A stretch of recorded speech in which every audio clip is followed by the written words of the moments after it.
පාඩම් කරන්න කියලා පොත අතට ගත්ත ගමන්ම කම්මැලි හිතෙනවද?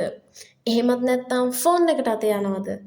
ඒත් නැත්නම් ඔයාලට නිදිමතක් එනවද? අද කතා කරන්න යන්නේ කම්මැලි නැතුව ඔයාලගේ මේ ස්ටඩි ජර්නි එක රහට කරගෙන යන්න පුළුවන් ලෝකෙ ප්‍රසිද්ධම රහසක් ගැන.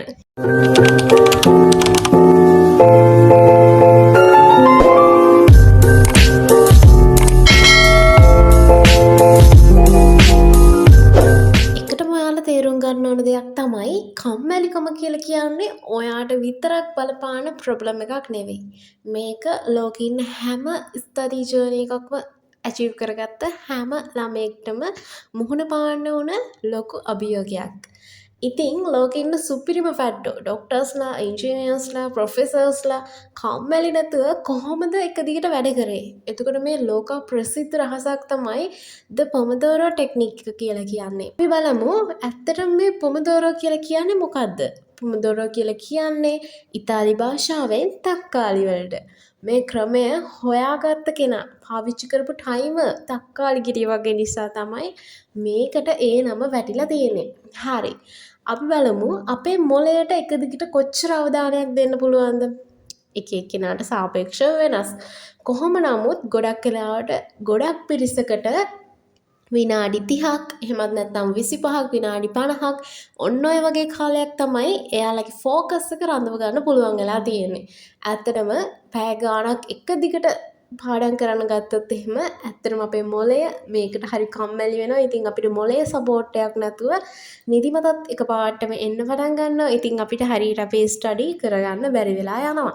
අපි බලමු කොහොමද මේ පොමොඩෝරෝ ටෙක්නික් එක පාවිච්චි කරන්න පුළුවන් කියලා. හරි මම කියලා දෙන්නම් ඔයාලට. එකටම ගත්තොත් එහෙම ඔයාලට කරන්න තියෙන හරිම පොඩි දෙයක්. ඔයාට තියෙන්නේ අද දවසේ ඔයා පාඩම් කරන්න ලෑස්ති වෙලා ඉන්න පොත් ටික ලෑස්ති කරගන්න.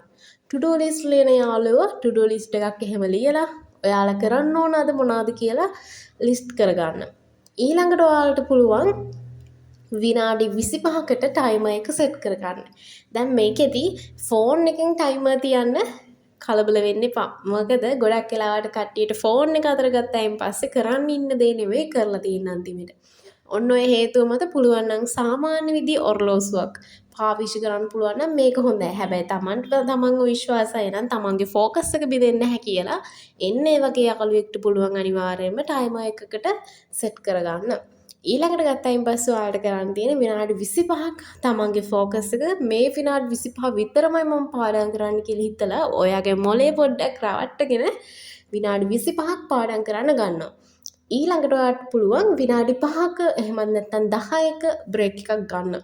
හැබැයි මේ බ්‍රේක් එකේදී ඔයා කොයිම වෙලාවකවත් විනාඩි 5කට කියලාවත් ඔයාගේ ෆෝන් එක නම් අල්ලන්න එපා.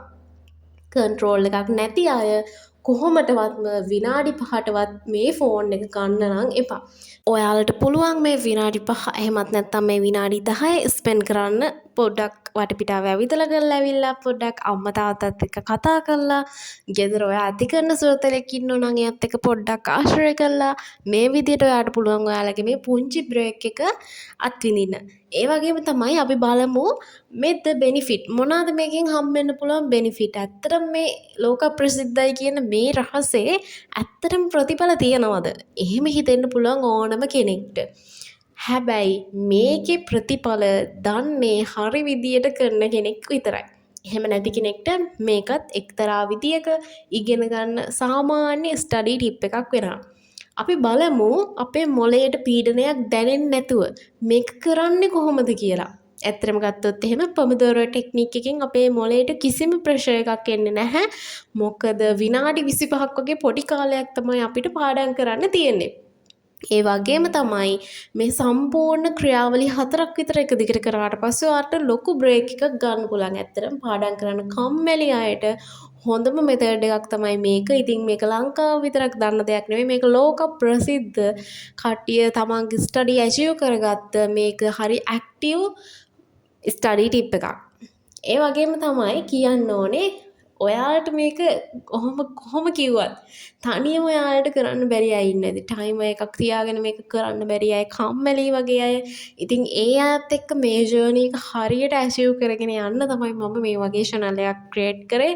ඉතින් මේ study with Sana මේ channel එකෙන් දිගටම මම හිතන් ඉන්නවා study live streams අරන් එන්න. ඉතින් එතකොට අපි දෙගොල්ලොන්ටම එකතු වෙලා සාර්ථකව මේ විවාහක කටයුතු පාස් කරගන්න. එහෙම නැත්නම් ඔයාලගේ මොකක් හෝ කරන මේ ස්ටඩී ජර්නි එක හරියට කරගෙන යන්න ඔයාලට ලොකු හෙල්ප් එකක් දෙන්න මම බලාපොරොත්තු වෙනවා. ඉතින් ඇත්තටම කියන්න ඕනේ වීඩියෝ එක වටිනවා කියලා හිතෙනවා නම් ඔයාලගේ යාළුවන්ට බලන්න ෂෙයා කරන්න සහ ඊළඟ වීඩියෝ එකකින් අපි හමු වෙමු. ඒ වගේම තමයි පොඩි ඉල්ලීමක් තියෙනවා සබ්ස්ක්‍රයිබර්ස්ලා 50 ඉක්මනට සක්සස් කරොත් එහෙම අපිට පුළුවන් මේ ලයිව් ස්ට්‍රීම් ජර්නි එක මේ ස්ටඩි ෆැමිලි එකට සාර්ථකව කරගෙන යන්න පුළුවන් වෙනවා කියලා. ඉතින් මාව සබස්ක්‍රයිබ් කරලා අපේ මේ ස්ටඩි විත් සනා මේ ෆැමිලි එකට ජොයින් වෙන්න කියලා ඔයාලට ආදරෙන් මං ඉන්වයිට් කරනවා.